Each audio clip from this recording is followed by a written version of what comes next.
मित्र हो, चॅनलमध्ये सर्वांचं सहर्ष स्वागत. क्रांती आणि प्रतिक्रांती, लेखक डॉक्टर बाबासाहेब आंबेडकर, भाग 17. त्याचप्रमाणे जर पत्नीनंतर पुरुष जिवंत राहिला तर एक पुरुष अधिक होतो. या अधिक पुरुषाबाबत कितीही सहानुभूती असली तरी त्यालाही दूर करावे लागते. कारण नाही तर तो जातीबाहेर लग्न करेल आणि जाती अंतर्गत लग्नाची प्रथा मोडेल. याप्रमाणे जादा पुरुष आणि जादा स्त्री दोघेही जाती व्यवस्थेला संकटच असते. त्यांची काळजी घ्यावी लागते, कारण त्यांना जाती अंतर्गत वर्तुळात योग्य जोडीदार मिळाला नाही आणि तसे मिळण्याची शक्यता नसते, कारण विवाहाचे जोडे सारख्या स्त्री पुरुष संस्थेमुळे पुरेसे असतात. तर ते जातीच्या मर्यादाबाहेर जाऊन लग्न करतील आणि जातीत बाहेरच्या माणसाची आयात करतील. आपल्या कल्पनेतील गटात जादा पुरुषांच्या आणि जादा स्त्रीबाबत विचार करू. तिची 2 प्रकारे व्यवस्था लावून जाती अंतर्गत विवाह सुरक्षित ठेवता येतील. 1. तिने मृत पतीच्या बरोबर स्वतःला जाळून घेऊन जातीच्या मार्गातून दूर राहणे. परंतु हा स्त्री पुरुष संख्येतील विषमता नष्ट करण्याचा मार्ग व्यवहार्य नाही. काही बाबतीत तो यशस्वी होईल, काही बाबतीत होणार नाही. परिणामी जादा स्त्रीला नष्ट करण्याचा हा मार्ग सोपा वाटत असला तरी तो प्रत्यक्षात येणे कठीण आहे. परंतु जादा स्त्री विधवा जर गटातून नाहीशी झाली तर तिच्या अस्तित्वामुळे 2 धोके निर्माण होतात. एकतर ती जातीबाहेर लग्न करून जाती अंतर्गत लग्नाची प्रथा मोडेल आणि नाहीतर जाती अंतर्गत लग्न करून समाजातील विवाह वयातील स्त्रियांशी स्पर्धा करून त्यांची विवाहाची संधी घालवेल. याप्रमाणे अशी स्त्री ही समाजाला संकटासमान असते आणि म्हणून तिच्या पतीच्या मृत्यूनंतर तिला जाता येत नसेल तर ते अन्य काही उपाय शोधला पाहिजे.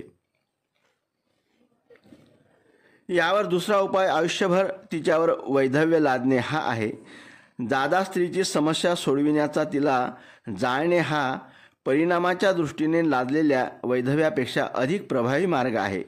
विधवेला जाळल्यामुळे तिच्यापासून निर्माण होणारी 3 संकटे टाळतात.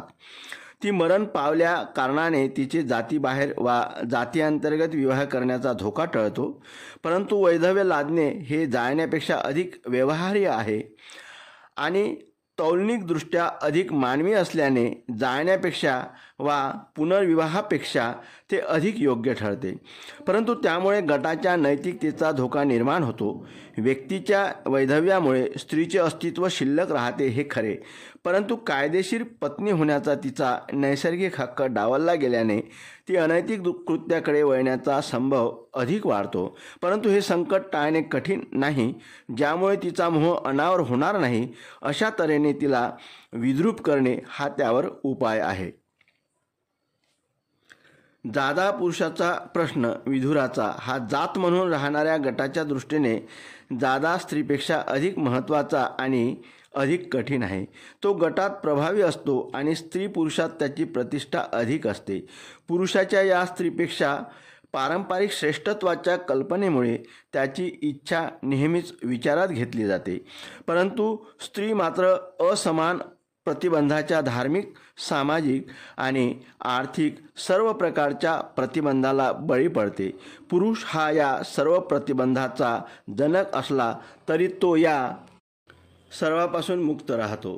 यामुळे जातीतील जादा स्त्रीवर ज्या प्रकारची वर्तणूक लादण्यात येते त्या प्रकारची बंधने टाकले जात नाहीत. स्त्रीप्रमाणे पुरुषाला पत्नीच्या बरोबर जाळणे 2 तऱ्हेने धोक्याचे असते. एकतर तो पुरुष आहे या एकाच कारणामुळे ते शक्य होत नाही आणि दुसरे म्हणजे एक धडधाकट पुरुष गेल्यामुळे जातीचे नुकसान होते. मग फक्त 2च पर्याय शिल्लक राहतात की ज्याचा उपयोग सोयीस्करपणे करता येतो. मी सोयीस्करपणे म्हटले याचे कारण पुरुष हा गटाचा आधार असतो. पुरुष हा गटाच्या दृष्टीने महत्त्वाचा असला तरी जाती अंतर्गत विवाह त्यापेक्षा अधिक महत्त्वाचे आहेत आणि त्यामुळे या दोन्ही समस्यातून मार्ग काढताना दोन्ही उद्दिष्टे साध्य करावी लागतात। या परिस्थितीत त्याच्यावर विधवेप्रमाणे सर्व जीवन विधुर म्हणून काढण्याची सक्ती करणे वा त्याचे मन वळविणे हा एक मार्ग आहे। हा मार्ग फारसा कठीण नाही, कारण सक्ती नसली तरी काही लोक स्वतःवर ब्रह्मचर्य लादून घेतात किंवा अनेक वेळा संसार सुखाचा त्याग करून संन्यस्त जीवन कंठतात। परंतु मानवी स्वभाव लक्षात घेतला तर हे उत्तर प्रत्यक्षात येणे कठीण आहे। याउलट पुरुष जर गटातील घडामोडी सामील होणार असला तर या गटाच्या नैतिकतेला बहुधा धोका ठरतो। निराळ्या दृष्टिकोनातून पाहिले तर पुरुष ब्रह्मचर्य राखण्यात जरी यशस्वी झाला तरी ते समाजाच्या भौतिक प्रगतीच्या दृष्टीने फायद्याचे नसते। त्याने जर खरोखरच ब्रह्मचर्य पाळले आणि संसार सुखाचा त्याग केला तर तो जातीतील विवाह प्रथेच्या दृष्टीने किंवा जातीतील नैतिकतेच्या दृष्टीने संकट ठरणार नाही हे खरे आहे। परंतु समाजाच्या दृष्टीने तपस्वी ब्रह्मचारी राहणे आणि जाळणे हे जातीच्या भौतिक प्रगतीच्या दृष्टीने सारखेच आहे। सामाजिक जीवन समृद्धपणे जगण्याच्या दृष्टीने जातीची संख्या ही विशिष्ट मर्यादेत असावीच लागते, परंतु याची इच्छा करणे आणि ब्रह्मचर्य पाळण्यास लावणे ही गोष्ट रक्तस्राव करून क्षय बरा करण्यासारखी आहे। जादा पुरुषावर ब्रह्मचर्य लादणे हे व्यावहारिकदृष्ट्या आणि तात्विकदृष्ट्या अपयशी ठरते। त्याने गृहस्थ म्हणून राहणे आवश्यक असते, परंतु त्याला जातीतच पत्नी मिळवून देणे ही एक समस्या असते। वरवर पाहता ते शक्य नसते, कारण पुरुष आणि स्त्री एका पुरुषास एक स्त्री या प्रमाणात असावे लागतात। कुणालाही दुसऱ्या लग्नाची संधी देणे शक्य नसते, कारण प्रत्येक समाजात जात ही खरी बंदिस्त असली तरी साधारणतः विवाहयोग्य पुरुषांना पुरेशा स्त्रिया उपलब्ध असतात। त्यामुळे जादा पुरुषाला पत्नी उपलब्ध करून द्यायची तर ज्यांनी अजून विवाहाचे वय गाठले नाही अशा मुलींशी त्यांचा विवाह लावून त्याला गटात बंदिस्त करता येते। जादा पुरुषांच्या संदर्भात हेच सर्वात उत्तम उत्तर असू शकते। असे केले तर तो जातीत राहतो, जातीची संख्या तो बाहेर गेल्याने कमी होत नाही। त्याचप्रमाणे जाती अंतर्गत नीती आणि प्रथा या दोन्हीच्या दृष्टीने ते योग्य ठरते। जातीतील स्त्री पुरुषांच्या संख्येतील विषमता 4 मार्गाने टाळता येतो। 1. स्त्रीला मृत पतीबरोबर जाळणे। 2. स्त्रीवर सक्तीचे वैधव्य लादणे। 3. विधुरावर ब्रह्मचर्य लादणे। 4. त्याचा विवाह योग्य वयापेक्षा कमी वयाच्या मुलीशी लावणे, म्हणजेच बालविवाह करणे। मी वर म्हटल्याप्रमाणे विधवेला जाळणे किंवा विधुरावर विधुर राहण्याची सक्ती करणे या दोन्ही गोष्टी जातीतील जाती अंतर्गत विवाह प्रथा कायम राखण्याच्या दृष्टीने संशयास्पद उपयुक्तता असलेल्या आहेत। ही सर्व साधने आहेत, परंतु साधने ही कोणते तरी साध्य करण्याच्या दृष्टीने उपयोगात आणली जातात। मग या साधनाचे अंतिम उद्दिष्ट काय? या साधनामुळे जाती अंतर्गत किंवा गटाअंतर्गत विवाहाची निर्मिती आणि सातत्य कायम राहते। जात आणि जमाती अंतर्गत विवाह या दोन्ही गोष्टी एकच आहे हे आतापर्यंत केलेल्या चिकित्सेमुळे आणि जातीच्या व्याख्येमुळे सिद्ध होते। याप्रमाणे या साधनांचे अस्तित्व म्हणजे जात आणि जातीत या साधनांचा अंतर्भाव असतो। जाती व्यवस्थेची सर्वसाधारण यंत्रणा या प्रकारची असते असे माझे मत आहे।